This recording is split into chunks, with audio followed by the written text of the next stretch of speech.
Made in Abyss has moments that I can only describe as completely overpowering. When I experience them, they not only briefly overpower all of the low points in the show, of which there are plenty, but they overpower my ability to even think of anything other than what I am experiencing in the moment. And it's in those fleeting moments which only last a few seconds at a time, that nothing else in the entire world exists. Obviously, Made in Abyss isn't the first show to do this to me. Just earlier this month, I watched Ponyo for the first time since I was a kid, and I have never felt like more of one than while revisiting the film. But the reason I wanted to talk about Made in Abyss, and the reason I made an AMV for it, is because of the particular emotion that it fills me with, which no other anime has to date. I don't know if there's a single word for it. In fact, I'm sure there isn't. The emotions I'm describing cannot be exactly translated into language, but I try my best to get as close as possible. For my best attempt to describe it, I'd say that this emotion is one of realizing how small I am. It is the all-at-once full confrontation of the massive things in this world, both massive in the physical sense, but more importantly in the experiential sense, an emotional and psychological sense. These things could both fill me with indescribable awe or just as effortlessly ruin me.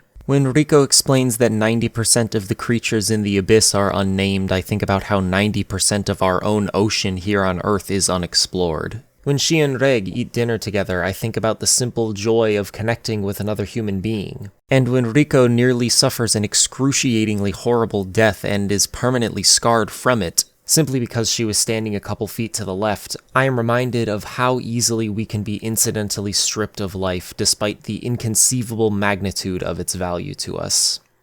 The 13th episode of Made in Abyss has what comes off as a happy, hopeful, and exciting ending. I haven't seen the movies yet, but watching it myself, I couldn't stop thinking about how if I had gone through even half of the stuff that these 12-year-olds experience, I would be utterly paralyzed and broken. I felt broken going through it. I feel broken thinking about some of this stuff now. And yet, Riko wiggles her thumb and gives a determined smile after everything. When she did that, I looked down at my own hand, wiggled around the fingers of mine which Riku no longer could, and just cried. Made in Abyss, at its heights, manages to be something that I search for in all the media I consume. Completely raw. And it does so in some of the most emotionally arresting manners I've ever seen. Thank you for listening.